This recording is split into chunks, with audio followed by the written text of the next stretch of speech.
45 yung edad. Nasa saan po kayo ngayon, ma'am? Nasa Pinas po. Saan po sa Pilipinas? San Jose del Monte, Bulacan po. Ay, San Jose del Monte, Bulacan. Ay, kapitbahay pala kita, no? Ah. So ano pong mailingkod ko po sa inyo? Naghahanap ka na mapapangasawa?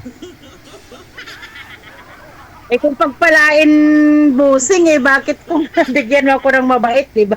Saan po yung asawa mo? Ay, matagal na kaming hiwalay, sir. Oo. Nasa Saudi kasi ako ng 4 years and then gasawa na siya ng iba. 4 years lang, hindi kayo nakasurvive? Hindi nakatiis? Hindi. Before naman ako nagpunta ng abroad, meron na po siyang asawa. Ah, yun naman pala. Ayun naman pala eh. O, bago ka pumunta ng ibang bansa, mayroon na ho siyang iba. So, hindi ka nakahanap doon sa ibang bansa o hindi pa ho kayo nagka-boyfriend? Meron naman, sir. Kaso lang, pagdating ng Pinas, iba na ang may-ari nila. Ay, yung boyfriend mo kasi dito pa rin sa Pilipinas kahit nasa Saudi ka.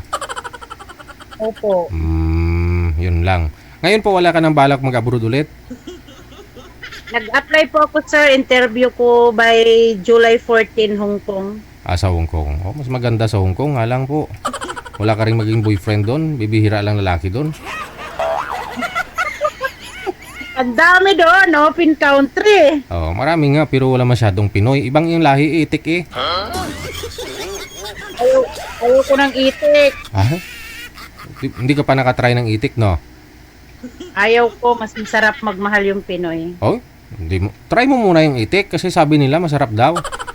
Itlog nga ng yung itlog nga ng itik masarap. Yun pa kayong tao.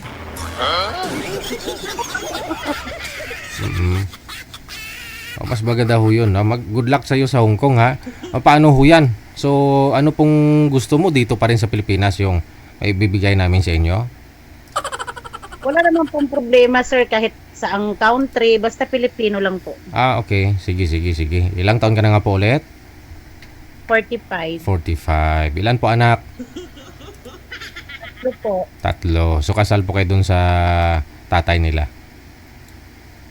Hindi po. Oh, ba't di kayo nagpakasal? Wala. Nung time na yun, bata pa ako Ilang taon? 3 years old? 17. Hindi sana nung nagkaroon na po kayo ng anak o kahit 20 plus ka na, nag-asawa kayo. Ay, hindi na po. Wala nang kasi dati pa nagloko naman na talaga siya Ayun lang.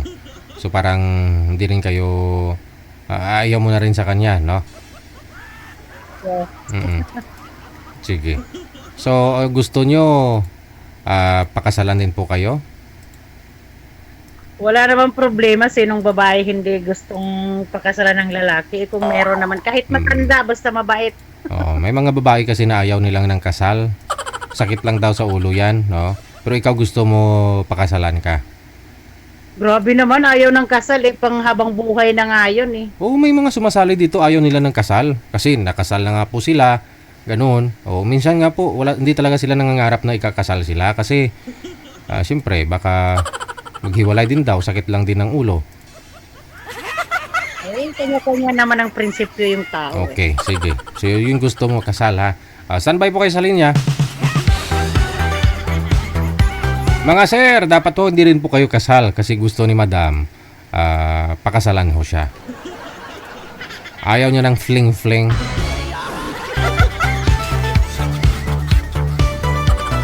Hindi pa ho kasi siya pinakasalan, no? Hindi pa ho siya naikasal. Mayroon po siyang 3 anak. Malalaki na po siguro, no? Kasi 17 pa daw siya that time, no? Nung nag-asawa. PM lang po.